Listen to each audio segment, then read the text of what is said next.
Selamat datang di IBM Partner Solution Summit 2020. Saya Diska akan menemani Bapak Ibu dan memandu Anda dalam breakout session IBM Partner Solution Summit 2020 track 4, Industrial Solution, Utilities, Oil and Gas.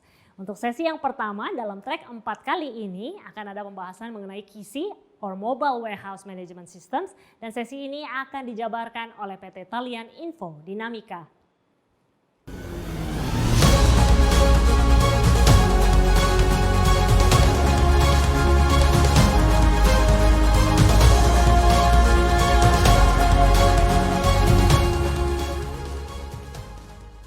Selamat siang Bapak Ibu sekalian, perkenalkan nama saya Seno Hardianto dari PT Talian Info Dinamika.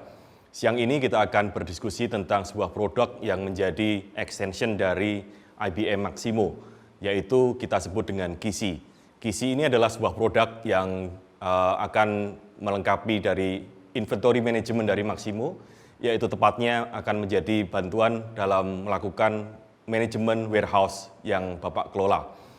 Dengan menggunakan KISI ini, pekerjaan-pekerjaan yang dilakukan di warehouse akan dapat dilakukan dengan lebih baik dan lebih terintegrasi. KISI adalah suatu produk yang didevelop dan dikembangkan oleh PT Talian Info Dinamika, yaitu sebuah perusahaan industri solutions yang beroperasi di Indonesia dan melayani beberapa customer yang secara global. Kami adalah perusahaan implementasi Enterprise Asset Management terbesar di ASEAN sekarang ini. Kalau kita hitung-hitung, lebih dari 100.000 jam pengalaman kami di Enterprise Asset Management di ASEAN. Dari pengalaman-pengalaman yang kita terima dari customer-customer yang menggunakan Maximo atau Enterprise Asset Management, sangat diperlukan solusi-solusi yang mendukung kegiatan-kegiatan untuk kegiatan di warehouse atau di pergudangan, baik itu di pelabuhan, di pembangkit listrik, atau di industri-industri yang lain. Dari statistik dikatakan bahwa lebih dari 3.000 atau sekitar 3.000 dari 3.000 jam per tahun di distribusi sentra, di gudang-gudang itu hilang karena ada proses-proses yang tidak efisien. Dan para manajer material manajemen itu menduga atau menghitung bahwa ketidakefisienan tadi itu terjadi di pergudangan. Jadi 3.000 jam, kita bayangkan bahwa bagaimana menempatkan barang, membuat packing, dan melakukan inventory control itu adalah suatu hal yang berulang-ulang terus-menerus dan menjadi suatu hal yang tidak efisien dilakukan secara berulang-ulang terus. Di mana tidak efisiennya adalah kita tidak punya sarana, tidak punya alat yang untuk menghitung tentang utilisasi dari space atau ruang tempat penyimpanan barang dan gudang. Kita juga tidak mengetahui secara lengkap bagaimana excess stock, bagaimana pekerjaan lebih daripada pekerjaan meletakkan barang, sekedar meletakkan barang di gudang, mencari barang itu ada di mana.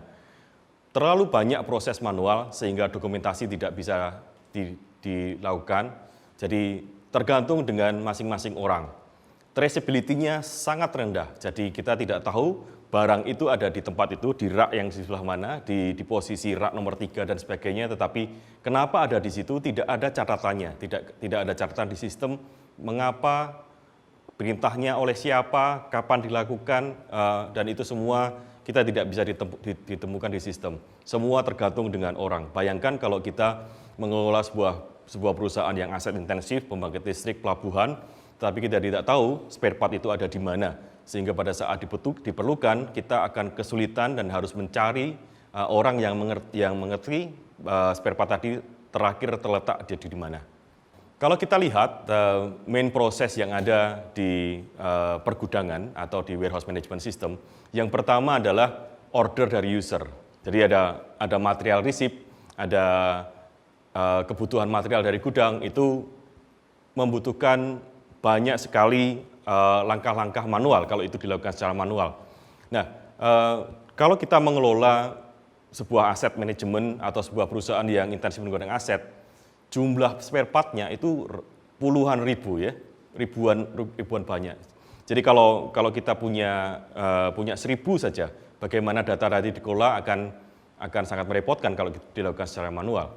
Ya, Maximo memang bisa membantu itu, tapi bagaimana kawan-kawan di gudang, kalau pekerjaannya juga dilakukan dengan kertas, sama saja sebenarnya di ujung ceritanya akan masih menggunakan proses yang manual. Pada saat kita melakukan picking atau mengambil barang yang dibutuhkan untuk memenuhi material request tadi, banyak sekali langkah yang dilakukan dengan manual. Banyak sekali yang tergantung dengan kebiasaannya. Areanya bisa ada di dalam ruangan, bisa ada di luar ruangan, dan lagi-lagi ada yang lebih berat lagi kalau gudangnya lebih dari satu.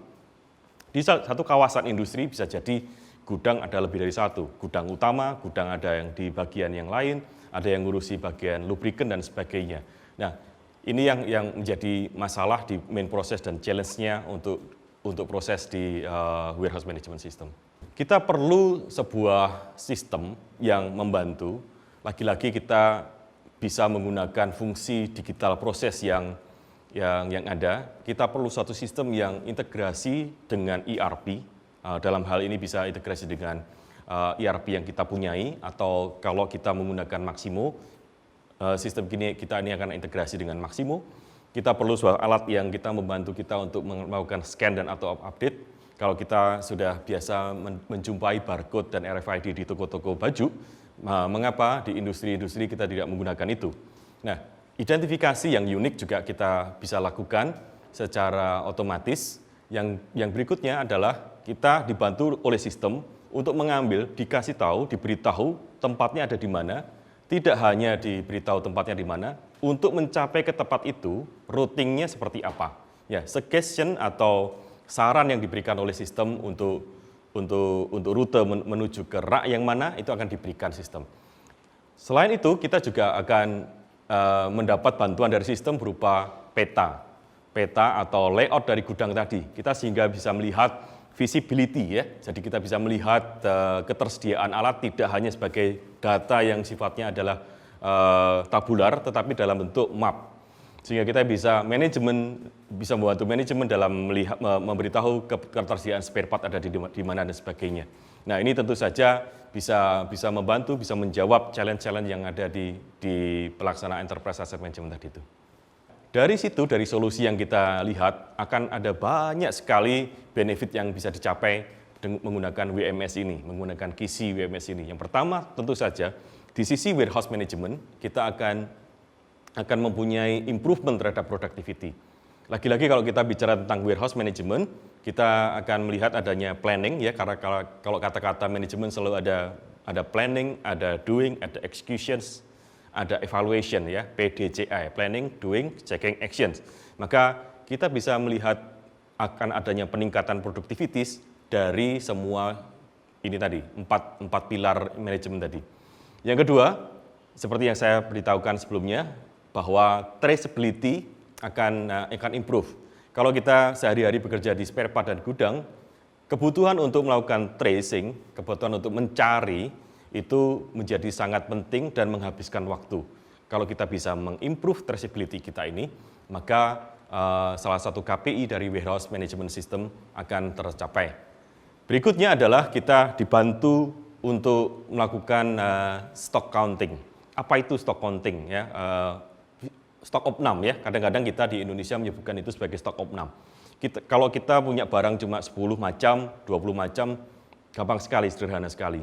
Tapi kalau kita mengelola 10.000 macam item spare part di gudang, dan kita harus siap sedia untuk melayani kebutuhan pemeliharaan, kebutuhan maintenance dari aset yang ada di pabrik kita, maka kita akan repot nih menjadwalkan antara stok opnam dengan kesiapan spare part yang ada di lapangan. Maka sebenarnya salah satu dari sekian banyak benefitnya adalah bagaimana kita bisa men-streamline-kan proses untuk stock counting atau stock opnam tadi. Visibility adalah benefit yang jelas-jelas akan terlihat bahwa kalau dengan WMS kita bisa melihat spare part kita ada di mana. Nah, shipment accuracy, selain masalah space, kita juga mengerti masalah waktu. Pada saat kita rencanakan barang akan datang dari vendor itu tanggal berapa, kita tahu, sehingga kawan-kawan di warehouse yang menyiapkan penerimaan barang akan bisa menyiapkan tempat-tempat yang akan disediakan untuk spare part tadi. Spare part bentuknya macam-macam, besar kecilnya macam-macam. Jadi akurasi tadi bisa dibantu dengan adanya sistem KISI WMS ini. Nah, ini kita setelah beberapa tahun bekerja di area-area industri, kita tahu bahwa kawan-kawan di lapangan, khususnya di plant yang industrial itu tidak mudah bekerja dengan cara pikir behind the desk. Kawan-kawan di lapangan senang sekali bekerja secara praktikal. Mereka pakai wardrobe, tidak pakai jas seperti saya sekarang ini. Tetapi yang penting nomor satu adalah praktikal. Jadi yang penting sistem yang kita develop, kita bangun adalah aplikasi yang sangat mudah digunakan, akan di host di mobile application. Jadi jumlah kliknya akan sedikit sekali. User password-nya akan dilakukan dengan menggambar pattern saja, seperti kalau kita menggunakan mobile application yang lain. Jadi kita memindahkan mobil computing yang sifatnya mudah dilakukan, sekarang masuk ke industri. Salah satu poin penting bahwa produk ini adalah suatu extension dari IBM Maximo Enterprise Asset Management. Jadi kita tidak lagi membutuhkan pencetaan kertas pada saat kita membuat instruksi put away atau menempatkan barang di gudang. Kita tidak lagi mencetak kertas untuk menginstruksikan kawan-kawan di gudang untuk mengambil barang. Kita tidak lagi bingung lagi menjadwalkan stok opnam. Kita tidak bingung lagi bagaimana nanti Maximo setelah inventorinya ada di issue, lanjutannya di lapangannya akan seperti apa. Kita tidak lagi begitu. Produk ini, KISI ini duduk di atas Maximo secara seamless. Kita tidak tahu bahwa itu adalah produk lain di luar itu, sehingga look and feel-nya kalau dilihat dari sisi desktop-nya akan sama persis seperti Maximo, blending dengan Maximo. Kita bisa lihat bahwa nanti KISI ini akan menjadi salah satu modul di Maximo. Features-features yang ada di KISI WMS ini, yang nomor satu kita bisa menggunakan RFID atau barcode. Barang-barang seperti pompa, seperti fan dan sebagainya yang perlu identifikasi unik, itu kita mempunyai konsep yang namanya serialized RFID, ya, Radio Frequency Identifier. Nah, ini yang kita kembangkan sehingga yang ini tadi akan berintegrasi langsung dengan data-data yang ada di ERP dan ERM kita. Lalu yang kedua, sistem ini juga mempunyai suatu konsep yang namanya put away yang terarahkan, ya. Jadi kita mengarahkan menempatkannya ada di mana, directed put away. Jadi kita meng-assist user, meng-assist operator gudang untuk menempatkan, Pak, nanti menempatkan spare part yang ini ada di rak nomor 3, lewatnya di sini. Itu adalah namanya directed put away, gitu ya. Yang ketiga adalah batch picking. Kalau kita menghandle beberapa banyak pekerjaan yang dilakukan untuk melayani plan kita, maka seringkali request dari kawan-kawan maintenance itu banyak sekali. Nah, kita perlu bagaimana menstrategikan supaya urutan pengambilan barang itu bisa sangat efisien di lapangan. Maka strategi picking pengambilan spare part tadi itu menjadi penting. Nah, KISI WMS mempunyai proses itu sehingga kita nanti pada saat melayani work order dari lapangan, strategi pengambilan barangnya, urutannya itu sudah jelas. Bayangkan Anda masuk ke grocery stores, ke supermarket gitu ya. Di tangan Anda ada handphone yang menunjukkan bahwa daftar belanja dari istri Anda yang Anda punya, tidak hanya daftar belanjanya saja yang ada, tetapi di situ lengkap dengan ada di row mana atau di jalur yang mana, di rak mana, di sebelah mana diambil. Setelah itu lari ke rak yang mana, ambil barangnya, sabun dan sebagainya, misalkan itu. Bayangkan seperti itu. Sangat simpel dan itu juga bisa dilakukan untuk industrial warehouse. Nah, kita punya juga kemampuan yang radio frequency capabilities. Bagaimana kita bisa mendayagunakan mesin seperti contohnya Zebra ini untuk bisa men-scan, yang kita cari ini misalkan valve ini ya, valve itu letaknya ada di mana dengan menggunakan radar yang ada di RFID tag kita ini. Dengan demikian kita bisa melihat bahwa teknologi yang mobility teknologi tidak hanya memindahkan komputer ke mobile device, tetapi juga menggunakan fasilitas yang ada di mobile device ini secara maksimal. Features yang berikutnya adalah kita status inventory-nya tidak hanya bisa dilakukan dari Maximo, tetapi juga dari mobile device yang kita pegang ini. Tuh. Kita tidak hanya melihat per spare part-nya, tetapi juga membantu melihat per rak-nya, per bin-nya. Kalau kita biasa menggunakan istilah palet, kita bisa lihat status per palet tadi isinya barang jenisnya apa, apakah barang yang bagus atau yang sudah rusak atau yang refurbished. Kita bisa melihat langsung baik dari Windows-nya kita yang ada di Maximo atau di ERP kita maupun dari mobile device yang kita pegang di kawan-kawan warehouse. Yang berikutnya adalah kita punya model cycle counting, physical count-nya memudahkan sehingga kita bisa tinggal menunjukkan saja men-scan begitu, kita bisa langsung tahu bahwa jumlah barang-barang yang dengan item number tertentu itu jumlahnya berapa, tanpa harus melakukan penghitungan secara manual. Yang ketiga, yang berikutnya adalah bagaimana kita mengambil good issue yang sifatnya wave.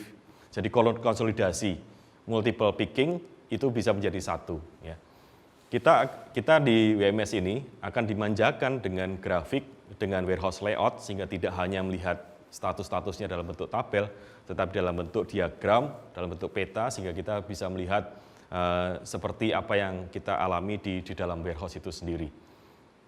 Berikutnya adalah kita mempunyai suatu optimasi dalam penentuan shortest path, ya, langkah terdekat untuk mengambil atau menaruh barang. Nah, ini yang penting sekali untuk melakukan efisiensi dari resource yang ada di warehouse kita. Next. Nah, produk-produknya, karakteristiknya itu macam-macam, kita bisa ikutin dari ERP dan item code kita ikutin model data yang ada di ERP di Maximo. Jadi komplit sekali, jadi ada picking strategi, direct path itu akan kita simpan di dalam database sehingga tabelnya bisa dikelola dengan baik. Nah, ini contohnya warehouse layout-nya, kita punya tampilan dalam bentuk 3 dimensi, sehingga kita bisa tahu ada di mana, kita bisa memonitor semua item stok yang ada di lokasi tadi. Ini adalah strategi put away dan picking, ya, jadi penempatan barang dan pengambilan barangnya. Ada 2 macam strategi besar, gambarnya kelihatan agak sama antara kiri dan kanan. Yang pertama adalah batch, jadi setiap kali ada barang ditempatkan langsung, masing-masing barangnya. Kalau put away dikelompokkan ke jenis barangnya, ya, kedekatannya. Ini dua-duanya kita bisa support, ya, untuk put away-nya. Next. Demikian juga untuk picking, ya. Jadi kita bisa mempunyai setiap barang diambil oleh satu grup, misalkan ambil satu troli untuk ambil satu order gitu, atau satu order dibagi-bagi dulu menjadi tipe-tipenya menurut kedekatannya. Jadi istilahnya dia adalah batch picking sama wave picking. Ini semua tidak akan bisa dilakukan kalau menggunakan manual atau kertas, hanya dengan menggunakan mobile applications. Dengan Kisi ini, 2 model ini kita bisa lakukan, baik itu secara batch atau wave picking. Ini adalah receiving dan route way. Kita lihat gambar, mulai dari pembuatan PO. Pada saat pembuatan PO, nanti kita arahkan bahwa PO yang tercetak itu sudah dilengkapi dengan QR code. Pada saat lembaran yang akan diberikan ke petugas pengiriman barangnya, kita bisa membantu scan QR-nya dengan mobile device ini juga. Lalu dari sini juga kita bisa mencetak GRN, Good Receipt Note, mencetak dan memberikan itu ke vendor kita, lalu melakukan scanning RFID tadi. Nah, setelah itu kita bisa menerima instruksinya, put away instruksinya dari mobile device. Oh, misalkan barang ini diletakkan di mana? Oh, barang ini harus diletakkan di daerah inspeksi dulu karena akan diperiksa dulu oleh kawan-kawan yang lebih pintar dari spare part tadi. Setelah inspeksi selesai, maka harus dilakukan dengan pendekatan dengan penyimpanan ke area yang memang designated yang direncanakan di situ. Nah, setelah sampai kita juga akan melakukan scan terhadap barang yang tadi letaknya ada di mana, sehingga ini proses receiving dan put away-nya bisa otomatis dilakukan dengan sangat sederhana. Selain penempatan barang, pada saat kita menerima pekerjaan, menerima work order, kita biasanya memilah-milah, ya. Ada 1, 2, 3, 4, 5 langkah-langkahnya, barang-barang kita siapkan dulu. Barangkali barangnya itu akan diambil nanti malam, jam 7 malam misalkan begitu. Kita pas waktu office hour, teman-teman gudang akan menyiapkan dulu. Nah, pada saat kita menerima work order, sistem akan menjerit issue instruction, ya, instruksi untuk mengeluarkan barang secara otomatis. Dari situ kita bisa lihat dari sistem kita untuk melihat, oh kita harus menuju kemana untuk mengambil barang itu. Kita ambil troli kita ambil peralatan kita untuk melakukan ambil barang-barang, ditempatkan di collect dan di RFID untuk memindahkan dari lokasi bin satu ke bin yang lain. Pada saat kawan-kawan yang memegang warehouse order atau work order datang ke warehouse, maka kita bisa melakukan scanning itu dan barang tadi kepemilikannya statusnya dibawa oleh yang membawa work order tadi. Sehingga cara kerjanya bisa sangat sederhana dan RFID kita ini, tools ini akan mengikuti terus pergerakan barang yang ada di sana.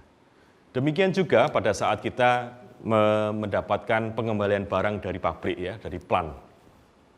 Setelah selesai pekerjaan, biasanya ada beberapa excess spare part, ya. Pada saat di work order, maintenance planner-nya mengatakan bahwa kita perlu valve 10 misalkan. Tetapi pada saat bekerja di lapangan ternyata tidak perlu 10 barang tadi, cuma perlu 8 saja. Maka akan ada pengembalian 2 dari valve itu tadi. Nah, angka 2 tadi, barang-barang 2 tadi kan dibawa ke gudang. Nah, bagaimana kita bisa menerima barang pengembalian dari dengan mudah tanpa ada kesulitan apapun di situ.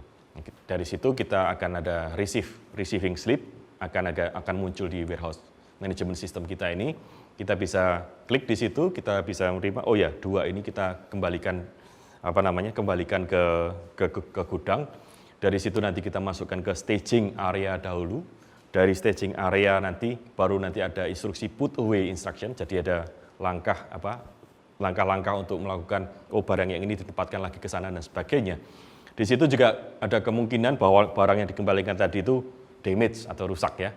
Kalau ada exceptional gitu, ada kejadian khusus tadi, maka kita bisa mencatatkan bahwa barang yang dikembalikan tadi tidak bisa dikembalikan ke gudang dalam kondisi yang baik, maka kita tempatkan di rak-rak yang khusus untuk menyimpan barang-barang yang damage atau yang rusak.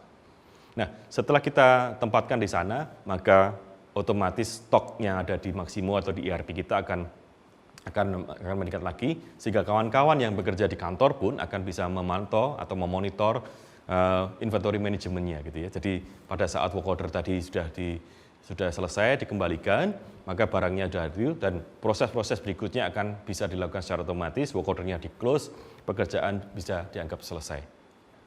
Berikutnya ini adalah tampaknya sangat sederhana, cuma 4 langkah, tetapi stock opnam adalah suatu proses yang cukup rumit di pergudangan, sehingga kita sangat kesulitan dalam memanage itu.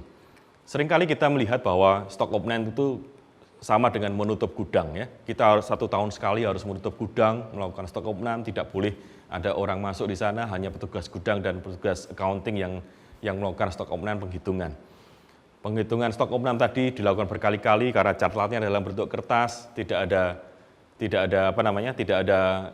ada tracingnya, itu dicatat oleh siapa dan sebagainya. Maka stock opnam ini bisa dilakukan dengan mobile applications kita, rencananya, langkah-langkahnya, ke area-area mana, jenis-jenis barangnya juga akan dimunculkan ada di screen kita, sehingga kita tinggal mengikuti saja langkah-langkahnya. Ya, kawan-kawan di gudang dalam melakukan stock opnam ini akan sangat dibantu, tinggal dilihat, oh saya harus melihat berapa, spare part yang mana, lalu datang ke lokasinya, kemudian melakukan penghitungan, memasukkan angkanya dan sebagainya. Pada saat melakukan penghitungan di sana, melakukan scan begitu, langsung pembawa handheld yang lain, bisa saja kawan-kawan accounting atau auditor akan melihat itu, oke, saya approve di situ, sehingga proses stock opnam atau stock countingnya bisa sangat streamline. Begitu adalah proses yang ada di stock opnam, sehingga proses reconcile dan sebagainya tinggal 1 klik saja, tanda tangan yang untuk keperluan auditing, kadang-kadang kita masih perlu di situ, ya, dan selesai proses stock opnamnya. Next, Pak. Ya, jadi terima kasih atas kesempatannya. Kita lihat bahwa Kisi ini bisa membantu Anda untuk mengelola warehouse secara lebih efisien sehingga meningkatkan produktivitas Anda. Sekali lagi, terima kasih.